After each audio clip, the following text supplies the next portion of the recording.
Hey all, my name's Michael, welcome to the channel, and we're going to be getting into some 4chan stories. If you enjoy the video, make sure to hit the like button and subscribe. Now, let's begin.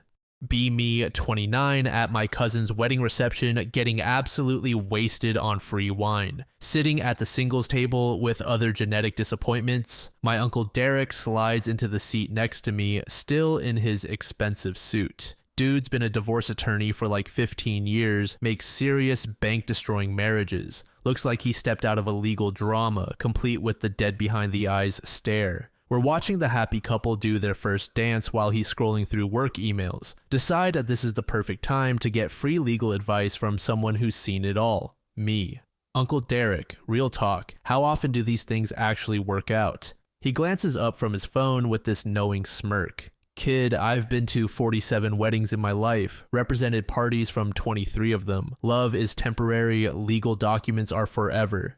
Takes a long sip of his whiskey and settles in like he's about to give a lecture. Me. When couples split up, who usually comes out ahead? Derek. Depends entirely on who's smarter about documentation and who's more vindictive. Emotional people make expensive mistakes, calculated people hire me early. Seen plenty of guys lose everything because they thought with their dick. Also seen women destroy themselves trying to punish their ex out of spite. Bride throws her bouquet, lands right at our table, neither of us reaches for it. Me. What's the dumbest mistake people make? Derek. Thinking love conquers all instead of reading the fine print. Second dumbest is mixing up romance with financial planning. Had one couple spend $80,000 on their wedding, then fight over a $200 monthly car payment. Priorities are fucked from day one usually. Starts telling me about this case where spouses hid assets in their dog's name. People get creative when lawyers get involved, not always legally creative. Me.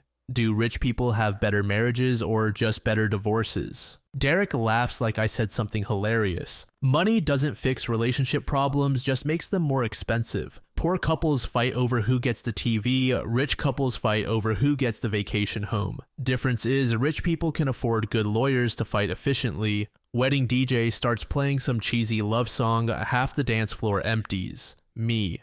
What about kids? Does having them help or hurt? Derek's expression gets darker, swirls his drink thoughtfully. Kids make everything more complicated and more permanent. Can't just walk away clean when there's custody involved. Seen parents use their own children as weapons, most disgusting shit imaginable. Judges hate that more than anything. Fastest way to lose credibility in court. Tells me about parents who coach kids to lie about the other parent. Nothing destroys a case faster than a kid accidentally contradicting their rehearsed story. Me.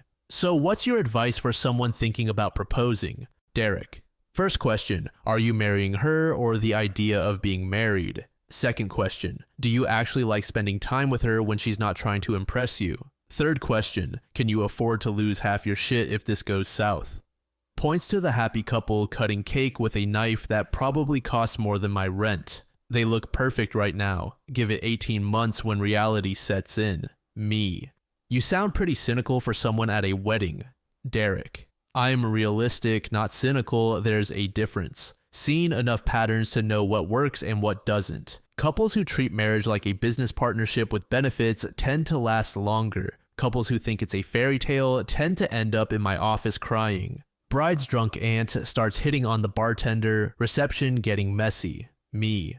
What's the weirdest case you've handled? Derek. Had a couple divorce over disagreement about whether Die Hard is a Christmas movie. Sounds stupid, but it represented deeper incompatibility issues. Also had someone try to claim emotional damages from their spouse's cooking. People will weaponize anything when they're angry enough. Starts showing me photos on his phone from his own wedding 20 years ago. Lasted 12 years, amicable divorce, still Christmas card friends. We just grew into different people, happens more than you'd think. Me. Do you regret getting married? Derek. Nah, learned a lot about myself, had good times, got 2 great kids out of it. Divorce sucked, but staying in a dead relationship would have sucked worse. Life's too short to spend it pretending to be happy. Receptions winding down, people starting to leave or get sloppy drunk. Me. Final wisdom for your nephew who's terrified of commitment?